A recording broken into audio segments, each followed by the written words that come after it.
Hello বন্ধুরা, welcome back to my channel dipusoni.paromita। তো আজকে আমার চ্যানেলে স্বাগতম জানাচ্ছি। সকলকেই জানাই নববর্ষের প্রীতি শুভেচ্ছা ও আন্তরিক অভিনন্দন।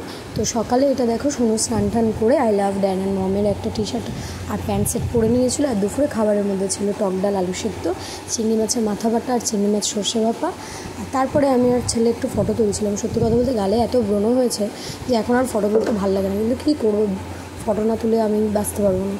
তারপরে দেখলাম ছেলে সন্ধ্যেবেলা বলছে একটু যাব, তা ওর বাবা বলেছিল যে আমি তো অফিসে থাকবো। তো welcome back to my channel dipusoni.paromita। তো আজকে হচ্ছে নববর্ষ, আর শুভ নববর্ষ সকলকে। সবাই খুব ভালো থাকো, সারা বছর খুব ভালো যাক, সুস্থ থাকো। এটা হচ্ছে সোনু নববর্ষ ড্রেস অলরেডি কালকে থেকে নীল ষষ্ঠীর দিন থেকে পড়া স্টার্ট হয়ে গেছে। তো এখন আমরা দুজনেই পার্টনার, যে তোর পাপা গেছে অফিস। আর সত্যি কথা বলতে আমরা দুজনের সাথে বেরোই, আর কেউ নেই আমাদের যাওয়ার মতো। তো ওই জন্য আমরা দুজনের পার্টনার। এবার গোপালকে ভেবেছি নিয়ে যাবো, এখন শিওর না কী করবো।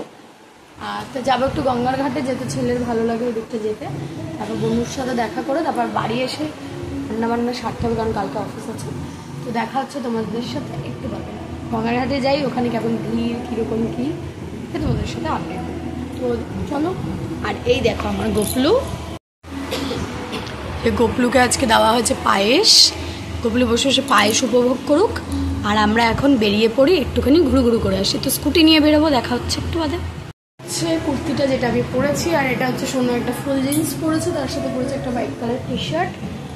তো এখন ব্যাগটা নিয়ে নিই, গাড়ির চাবিটা নেবো না, স্কুটির চাবিটা নেবো।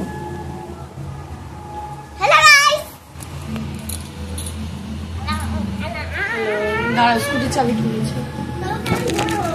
তো স্কুটি করে কিন্তু আমরা দুজনে চলে গেছিলাম প্রথমেই মা মুক্তকেশী দর্শন করতে, কারণ আমি বেশিরভাগই গঙ্গাঘাটে যাই। আর ওখানে গেলে সবার আগে আমি মুক্তকেশী মন্দিরে ঢুকি।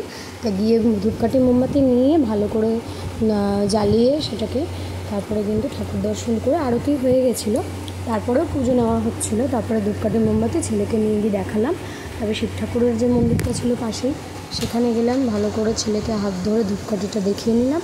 তারপরে ওখান দিয়ে ধূপকাঠি মোমবাতি সমস্ত যেখানটায় রাখে আর কি ধূপদানিতে, সেখানটায় রেখে কিন্তু আবার রওনা দিলাম। আমি ওইদিকে বেরোলাম।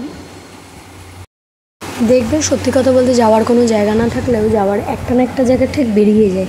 আর তার মধ্যে সবার প্রথমেই আসে হচ্ছে ঠাকুরের কাছে। আর আমার কাছে মা মুক্তকেশীর ভূমিকা যে কতটা, সেটা একমাত্র আমিই জানি। কারণ আমার মন খারাপ হোক, মন ভালো হোক, যখন যা বিপদ আসুক বা যাই হোক না কেন, আমি কিন্তু সবার প্রথম কিন্তু এইখানটাই আমার সমস্যার সমাধান হিসেবে জানি।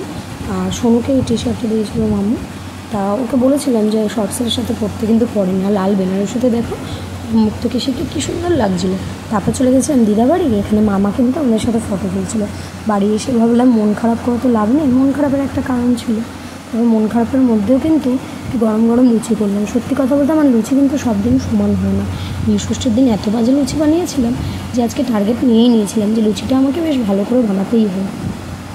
তা লুচিটা কিন্তু আমি প্রথমে কী করেছি, মেখে একটুখানি ফ্রিজে রেখে নিয়েছিলাম। কারণ আমি দেখেছিলাম একটা ফেসবুকের রিলসে যে লুচিটা মাখার পরে একটু ফ্রিজে রেখে তারপরে ওটা বেলে ভাজলে তেলটাও কম লাগবে।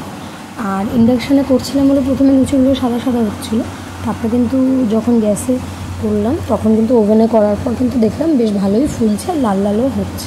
আর তারপরে কিন্তু এটা চিকেনটা করেছিলাম।